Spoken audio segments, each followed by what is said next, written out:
Alors l'homme de Dieu, évangéliste, a la question de savoir à quel moment le monde des ténèbres attaque-t-il la bénédiction de quelqu'un. Est-ce avant que cette bénédiction n'atteigne son bénéficiaire ou après acquisition? À quel moment? C'est la question que tu poses. Alors, le monde des ténèbres, ça dépend de leur disposition. Ils peuvent attaquer la bénédiction avant qu'elle n'arrive auprès de la personne. Tout comme aussi, ils peuvent attaquer une bénédiction lorsqu'elle est déjà acquise auprès de la personne. Donc, ça dépend de leur préparation. Ils peuvent, disons-le ainsi, attaquer une malédiction avant que cette malédiction n'arrive. Plutôt que avant que cette bénédiction n'arrive auprès du bénéficiaire. Ils peuvent. On va prendre des exemples pêle-mêle comme ça dans la Bible. La dernière fois, je t'ai pris un exemple de la délivrance d'Israël sous la captivité de l'Égypte. Mais qu'est-ce qui s'est passé?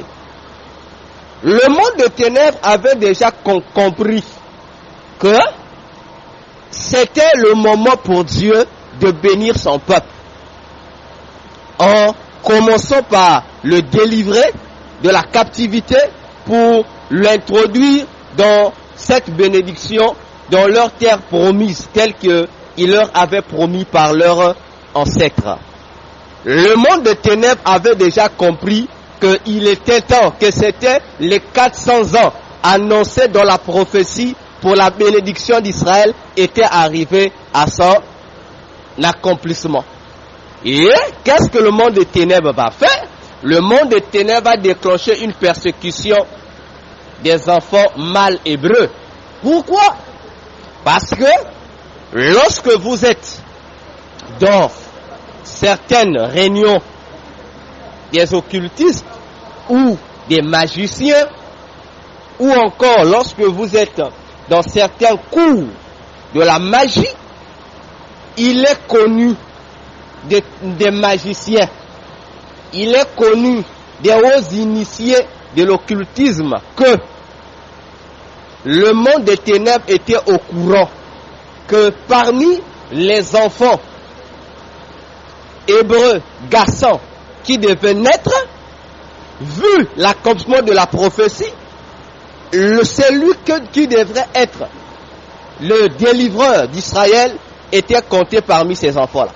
Voilà pourquoi le monde des ténèbres, bon, j'utilise dans mon contexte, les magiciens vous diront clairement que le pharaon qui a déclenché la tuerie des enfants hébreux là, en Exode, on vous dira qu'il était la personnification, c'est moins dit, il dit, c'était Satan lui-même. C'était Satan lui-même qui avait compris que Dieu voulait faire quelque chose. Alors, il fallait le seul moyen, comme ils ne savaient pas qui était le destinataire, quel enfant, ils étaient donc obligés de tuer seulement tout enfant hébreu. Vois-tu? Donc, ils ont commencé à attaquer la bénédiction avant même que la bénédiction n'arrive. Avant même que la bénédiction ne soit effective, ils ont déjà commencé à attaquer. Ils ont commencé à attaquer. Voyez-vous, ils ont commencé à attaquer. La même chose aussi, ils ont commencé à attaquer la bénédiction d'Israël pour le salut d'Israël. Cette fois-ci, sous la domination romaine. Avant que ce salut-là ne s'accomplisse. Pendant que le salut n'était qu'en route avec la personne de Jésus. C'est la même chose. Ce que Pharaon a fait en Égypte, c'est la même chose que le diable a fait refaire en se servant cette fois-ci d'Hérode, qui a voulu tuer le Messie pendant qu'il est encore tout petit. Alors que le salut d'Israël apporté par Jésus n'allait être effectif que lorsque Jésus allait avoir l'âge de 30 ans. Mais déjà, dès sa naissance, le monde des ténèbres était déjà réuni pour anéantir le Messie. Parce que pour le peuple d'Israël, pour les croyants avertis, la naissance de Jésus, même pour le ciel, était déjà une information qui venait annoncer au peuple hébreu que c'était l'heure de leur salut. D'ailleurs, lorsque Gabriel est venu chez Marie, Gabriel a dit la même chose, que l'enfant qui devait naître, Jésus, devrait sauver son peuple. Gabriel a également répété la même chose au papa de Jean-Baptiste, Zacharie. Et Zacharie, on a même fait une prière poussée par l'Esprit où il déclare que le soleil levant nous a visités. Vois-tu? Mais déjà pendant qu'il est bébé, il n'a pas encore été initié dans le sacerdoce pour être un Messie. Déjà pendant qu'il est enfant, le monde des ténèbres avait compris qu'il fallait déjà l'anéantir. Vois-tu? Donc, ils peuvent attaquer avant que la bénédiction ne soit concrète. Déjà pendant que la bénédiction est en route, ils peuvent déjà attaquer la bénédiction. Je prends un troisième exemple avec l'histoire de Daniel, dans Daniel 10. La Bible, ça c'est l'ange Gabriel, informe à Daniel que Daniel, depuis le premier jour où tu as commencé à prier, donc dès que tu as seulement ouvert la bouche, Dieu avait déjà exaucé ta prière. Or, l'exaucement de la prière, c'est cela la bénédiction attendue par Daniel. Malheureusement, Gabriel dit à Daniel, aujourd'hui, c'est la 20e journée que je viens pour t'apporter ta bénédiction, que Dieu avait déjà libéré il y a longtemps. Mais qu'est-ce qui a fait que Daniel ne puisse pas bénéficier sur le champ ce qui lui a été donné par Dieu? Gabriel répond à Daniel que il y a eu un obstacle dans les cieux. Organisé par qui? Organisé par la principauté de la ville du pays de Perse, du royaume de Perse. Ce démon géant a empêché que la bénédiction de Daniel lui parvienne. Donc ils ont combattu ça. Avant même que ça lui arrive, ils ont commencé à combattre. Donc, c'est comme ça.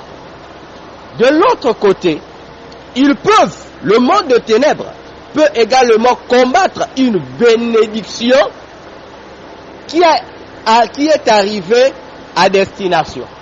Donc, la personne a déjà reçu sa bénédiction. Comme ils ont raté de combattre cette bénédiction pendant qu'elle était en cours de chemin, alors ils vont utiliser d'autres stratégies pour pouvoir la combattre, même si elle est devenue effective dans la vie de son bénéficiaire. Ils vont tout faire pour que cette bénédiction soit détruite. Prenons encore des exemples pêle-mêle comme ça dans la Bible.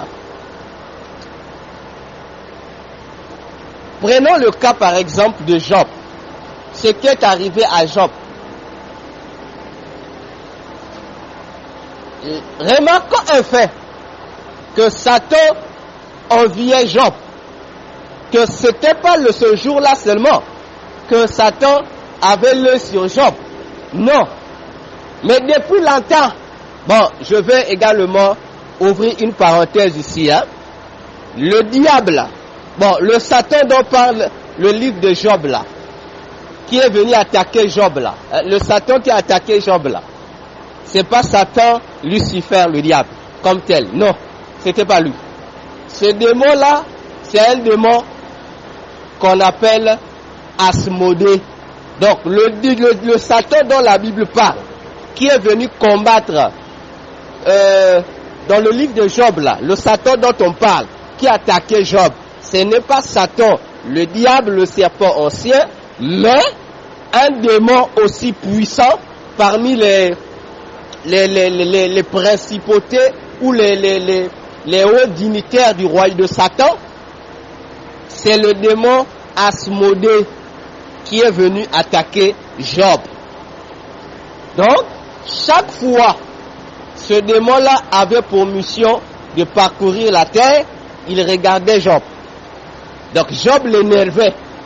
Alors, le monde des ténèbres avait déjà mis en place des stratégies pour, une fois qu'une occasion leur sera donnée, où ils trouveront un moyen propice pour détruire les richesses de Job.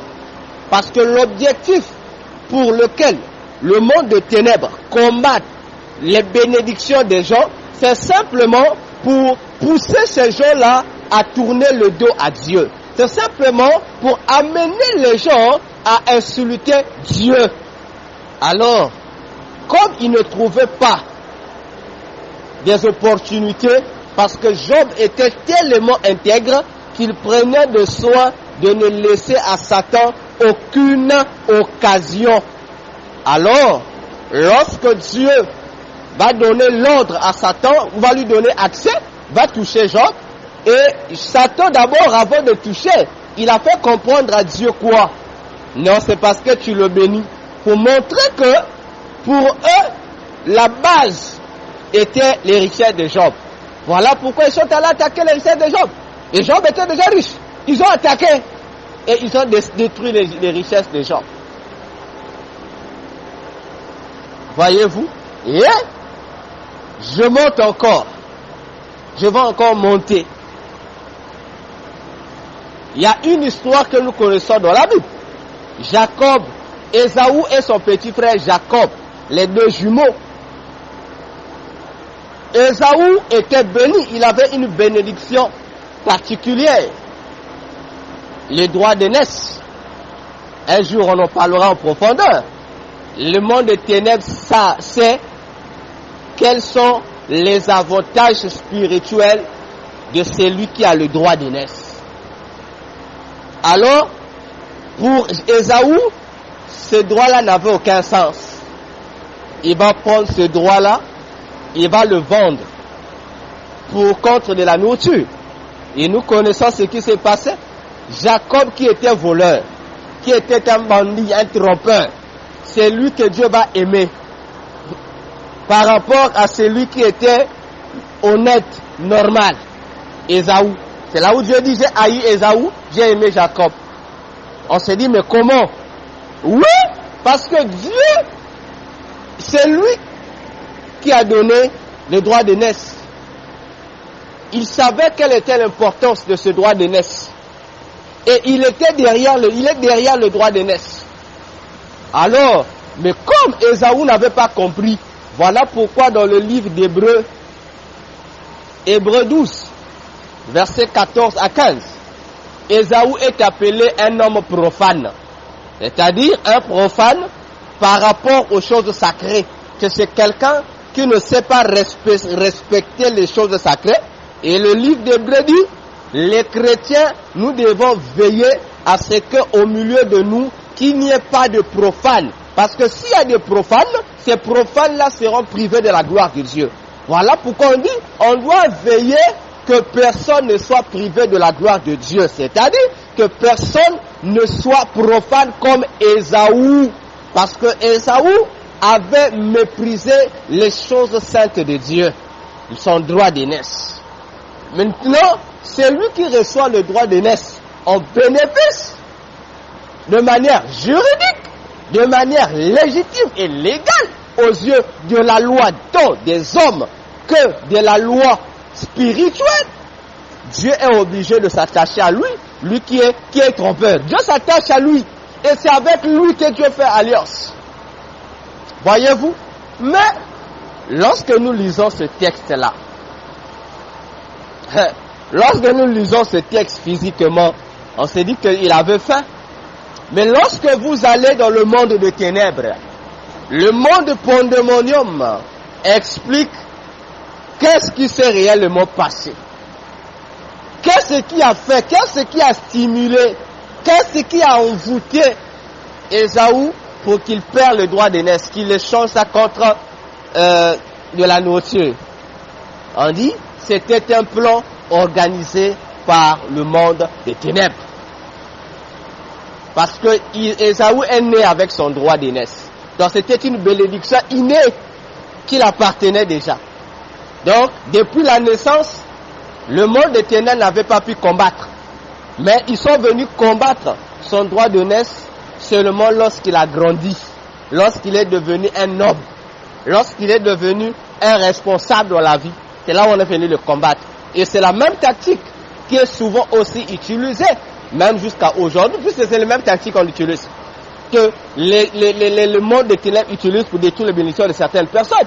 Si tout le long de leur vie, ils n'ont pas pu le faire, ils vont attendre des moments propices pour le faire. Voyez-vous? Donc, le monde des ténèbres peut combattre une bénédiction avant comme après. Tout dépend de, comme je l'ai dit, de leur disposition spirituelle, de la manière dont ils se sont organisés, des programmes qu'ils ont établis pour combattre. C'est un plan. De la même manière que Dieu a un plan, eux aussi, le monde des ténèbres, élaborent leurs plans pour attaquer des gens. Ils ont des plans pour attaquer des gens. Ils organisent, ils prennent le temps de faire des réunions sur réunions pour élaborer des plans afin d'attaquer leurs ennemis. Disons, les enfants de Dieu ou les gens que Dieu a créés, afin de leur empêcher d'être bénis conformément à la divinité. Donc voilà pour la deuxième question.